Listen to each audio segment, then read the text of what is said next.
काका रिटायर झाला हा म्हणून त्यांनी बोकड कापलं होतं. त्याचं मटण खाऊन आला. मी काय झऱ्याला गेलो नाही बोकड खायला. आवाज झऱ्याला पण इथं कुठेतरी मटण घातलं का नाही आपण पोटात. खाल्लं की मी खाऊन आलो. मला काय आणलं. तुला खायचंय का मटण? नाही खायचं. दुसरं दुकानं नव्हती का काय बिस्किटचा पुडा नव्हता. तू तर रविवारचं मटण खात नाही घे ना अजून तुला हाव कशी पाहिजे. फरसाण वडापाव भजी कुठे गेलत काय खावाटच नाही मारणार जात नाही. बघ फरसाण वडापाव भजी यानं आपलं शरीर बाद होतंय. मटणाने काय होतं व मटणानं?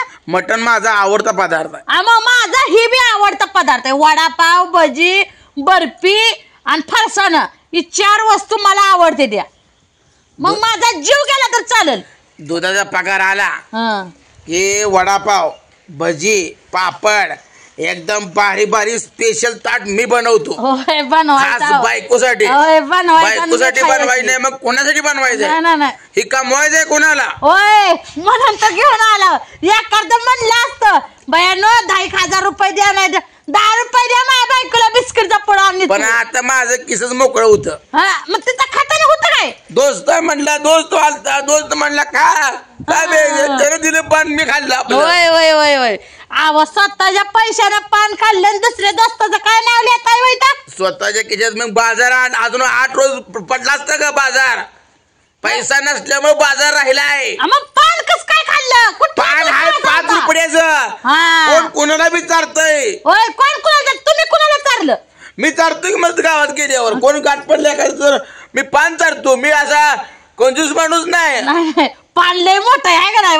ती 10,000ची वस्तू आहे का नाही पान. अगं 10 रुपये 5 रुपयाची बाब आहे. तुला भारी मसाला पान आणतो पुढच्या रविवारी. पुढच्या रविवारी तवर काय करू बोंबलत बसू काय. तवर मग दही आहे ताक आहे तूप आहे पी खा. खाला की तुम्ही. तुम्हाला नको वाटतंय मटण खाऊन येत आहे तिथं. तेव्हा भारी वाटतंय. मला काय लय ताप दे नको. आधीच मला भावान पिडलंय आणि तू अजून मला टेन्शन काय देत जाऊ नको. मी कधी काम केलं. कामाचीच नाही तुम्हाला आहे का नाही.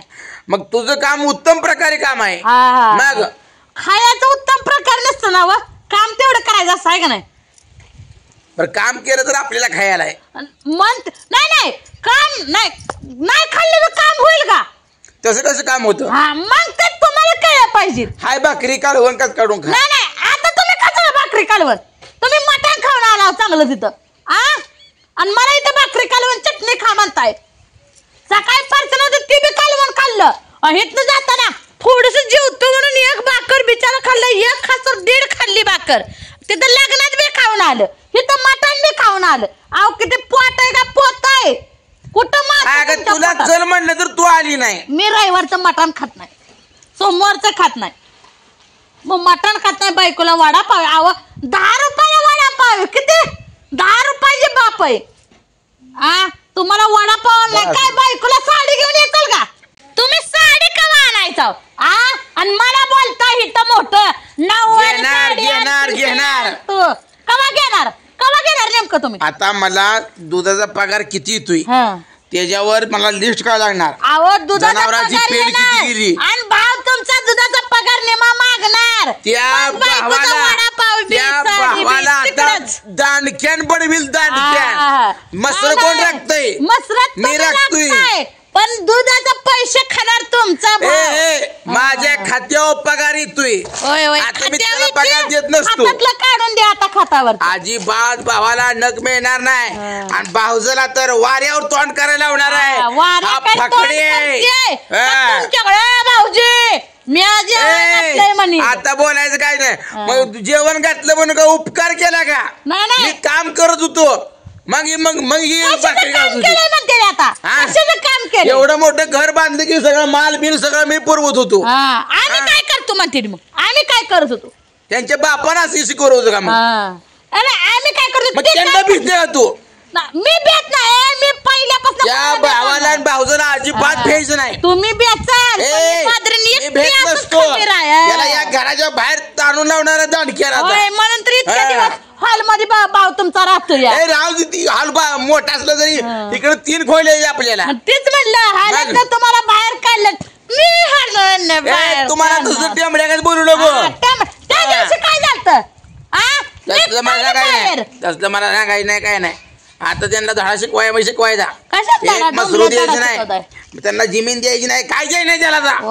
तिथं इथं काय नाही काय सगळं माझ्या नावा मी थोरलाय. सगळे इस्टेट थोरल्याचे. मी तर कुणाला येऊ देत नाही. आता मी आता माझ्या नावाची जमीन तुमच्या नावावर करून टाकतो, मग त्याला मिळत नाही पुन्हा. नको माझ्या नावावर नको, माझ्या नावावर नको. त्याला जमीन द्यायची नाही. माझ्या नावावर, तुझ्या नावावर, बापूच्या नावावर, मुनी नावावर जमीन माझ्या बी नको, बापूच्या बी नको, मुनीच्या बी नको, तुमच्याच नावावर त्याला एक गुंठा द्यायचा नाही. नावावर राहू द्या बाया. नो माझ्या काय नाही, त्याला एक गुंठा द्यायचं नाही. मी म्हणतोय तसं वागायचं. मी माझ्या नावावर नकोय. परत मला काय बायकोला नवऱ्याच्या नावावरती स्वतःच्या नावावर जमीन करून घेतली. कशाला टोमणं जन्मभर मला मर्यापर्यंत माझ्या कानात न ही होईल. मग आता मारते टोमणं मारू दे गे. टोमणं मारणार घर असावं शेजारी, तेव्हा निंदाकाचं घर असावं, प्रगती होती म्हणते रे की. असंच आहे वा. तू तसलं बोलू नको. तुम्ही काय काय म्हणला मला? काय तुझ्या नावावर मी जमीन करत नाही. करतो म्हणलं की तुला. का म्हणलं? आज का म्हणताय? आज कालचा दिवस वेगळा, आजचा उद्याचा, भूतकाळ भविष्य का वर्तमान का वेगवेगळा. चल मग आता उद्या नेमकं उद्या काय करणार? आता उद्या काय तू करू घे. काय बिल आहे तू? काय करणार आहे? हांडवा एवढा आहे, दुधा पगार आला माहिती तुला म्हणाल असं उड्या हांड तुझी. तुला सोन्यान मडवतो आता. काय बिल आहे? बायको सोन्यानं आता पाकती. आज पतूर मडवलं नव्हतं, आज पतूर मडवलं नव्हतं, पण आता तुला सोन्यानंच मडवणार. मडवताय का काठीनं बडवत काढताय बाहेर? काय तसलं सपना सुद्धा तू आणू नको. मी आता पहिल्यासारखं राहिलो नाही. माझा नाद करती काय आता तू? नाद करायला काय तुम्ही केलंय? काय माझ्यासाठी तुमचा नाद करत बसू मी? काय केलं या जीवनात येऊन माझ्यासाठी? तुम्ही काय केलं तेवढं मला सांगा. ही एवढी इस्टेट कमवून ठेवली, जनावर चित्राबाई एवढा मोठा प्रपंच करून केलेला आहे. मग तुम्ही वाढवलं ना, मॅच वाढवला ना. तुम्ही वाढवला, तुमचा भाऊ म्हणून तुम्ही वाढवला, मग आम्ही काय केलं? ती कधी आल्या का जनावराकडे? बघितलंय का सपना? माझी बायको करते. त्याच्या बाबा आपण केलं, त्या बापाने केलं म्हणून त्याची बायको काम करत नाही. काम करत नाही त्याची बायको. काम करत नाही. त्या घरात त्या घरात त्या घरात या घरात कधी काम करत नाही. ती तिने काम केलं असतं म्हणजे 10 मजली बंगला बांधला असतं मी. घर बांधताना पुन्हा मी हाय म्हणून घर बांधलं. पुन्हा माझी लय गोड. काय गोड गोड बोलून तुमचं ग बाई. त्याने फसवलं. त्याने मला चला आबा हॉटेलात मटान बिटान चालतो असं मला गुरवून त्याने गबाळ दाबलं बांधाळ. लय पैसा दाबला त्यानं. स्वतःच्या नावावर बँकेत पैसे टाकलं, बायकोच्या नावावर पैसे टाकलं, लय पैसे टाकले त्यानं. माझ्या नावावर काही नाही. मी मोकळा असा नुसता प्रवचन देते तुम्हाला नुसतं. आता काय करायचं? प्रवचन मोकळा आता मी. माझं ऐकलं असतं तर ही वेळ आली नसती. तुझं ऐकलं असतं ना तर ही वेळ आली नसती. आजपासून तुझंच ऐकणार, तुझाच झेंडाला मिरवणार.